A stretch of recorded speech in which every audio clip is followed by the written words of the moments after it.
Olá, esta é a primeira edição do Mining Talks em 2024. Hoje na versão Mining Talks Biblioteca, onde eu apresento um livro da minha biblioteca pessoal, que é a maior biblioteca de direito da mineração do Brasil e uma das maiores do mundo. Nós temos muito orgulho dela. Lembrando que esse Mining Talks tem uma parceria com a revista In The Mine, muito conhecida, né? Revista especializada, muito conhecida aí do setor mineral. E aproveito para mandar um abraço para a nossa prezada Tebes e nosso prezado Wilson. Muito bom estar sempre com vocês. Nessa versão do Mining Talks Biblioteca, hoje eu vou apresentar um livro que eu comprei recentemente. Mining Law and Economic Policy, Critical Perspectives and Challenges for Mining in Africa. É uma edição de 2022, a editora Macmillan, e é um livro de artigos. São 3 artigos referentes à África do Sul, de autores diferentes, um artigo sobre a República Democrática do Congo, Gana e Moçambique. Os 3 artigos, eles têm mais ou menos uma diretriz, provavelmente tenha sido a diretriz do editor. Falam bem da mineração, mas depois questionam os benefícios que as comunidades têm com a atividade mineral. Essa é a tônica do livro inteirinho. Vendo o artigo sobre o Congo, eu me deparei com uma frase interessante, uma sentença interessante, que é a seguinte, aspas: os recursos minerais estão sob a custódia e controlados pelo Estado, que os gerencia em benefício do povo. Eu achei interessante essa colocação, porque é um pouco diferente, por exemplo, da Constituição de muitos países que falam que os recursos minerais pertencem ao povo, os recursos minerais pertencem ao Estado. No caso do Brasil, os recursos minerais pertencem à União. Então, eu achei essa colocação interessante. Principalmente porque a discussão sobre a natureza jurídica da relação entre União e os recursos minerais é uma questão que suscita debates doutrinários. Porque a relação da União com os recursos minerais no Brasil não é uma relação de domínio do direito civil, nem do direito administrativo, né?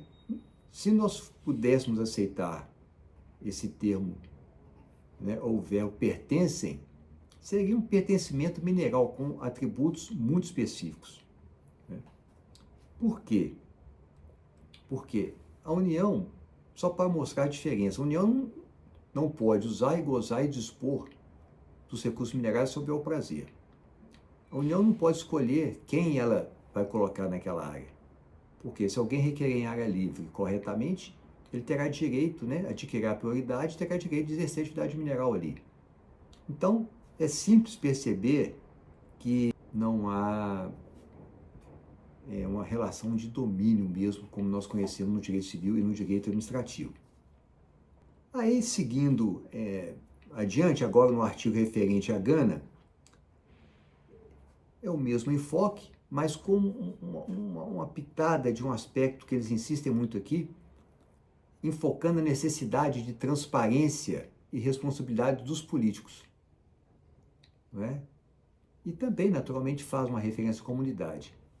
E eu achei estranha essa colocação, porque exigir responsabilidade e transparência de político é meio problemático, não é só lá, não, né?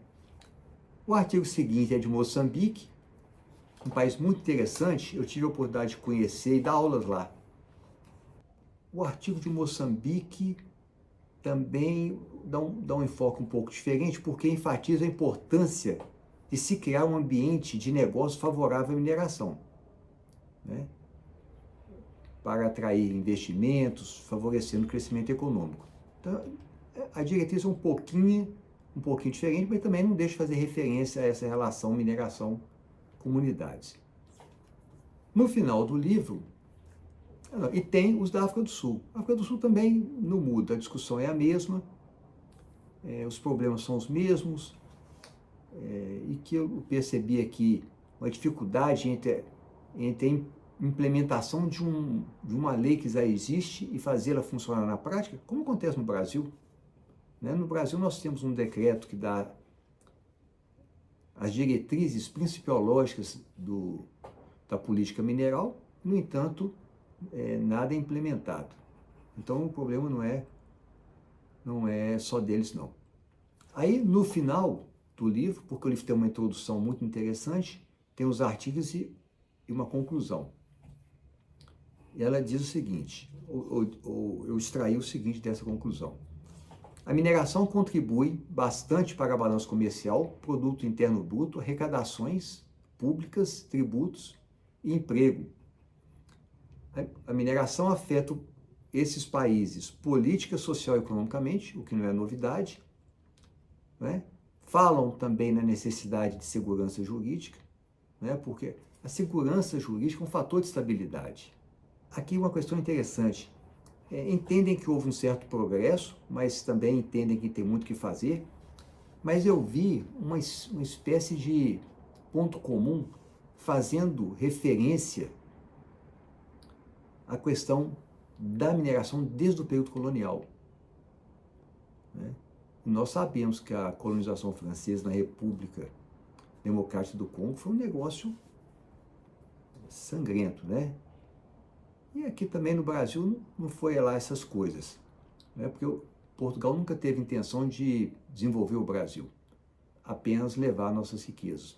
Levou toneladas e toneladas de ouro, e de diamantes, só os registrados foram 3 milhões de quilates, o que não é pouca coisa. A história da descoberta dos diamantes, a comercialização dos diamantes brasileiros, isso aí um dia ainda vou contar para vocês aí, muito interessante. E vão seguindo nessa orientação, né? O ponto que eu vi aqui, dando uma ideia que os países, mesmo esses países pobres, estariam fazendo uma espécie de favor ao aceitar a atividade mineral, sabe? E eu particularmente não concordo com isso não, porque esses países pobres ou mal administrados, e aí nós temos uma relação enorme que nós podemos incluir nessa relação, não tem condições de lidar com a mineração e nem deve lidar com a mineração com atividade de altíssimo risco, né? Então, na verdade, eu vejo o investidor com dinheiro, com recursos humanos, com tecnologia, com inteligência, aceitando investir num país que não tem a segurança jurídica, que não tem um ambiente político favorável, cheio de corrupção, custo país elevadíssimo, ele deveria ser considerado um colaborador privilegiado daquele país, né? Então eu tenho uma visão um pouco diferente dessa visão adotada nesses artigos aqui. Eu acho que eles precisam muito desses investidores, talvez mais do que os investidores precisam deles, né? E eles vai. O livro está aqui. Muito bom, muito bom. Eu gosto muito de ler sobre o direito da mineração de outros países, porque se você fica só estudando o direito da mineração brasileiro interno, você não desenvolve. Você tem que ler outras coisas, abrir a cabeça, sempre aprendendo coisa nova.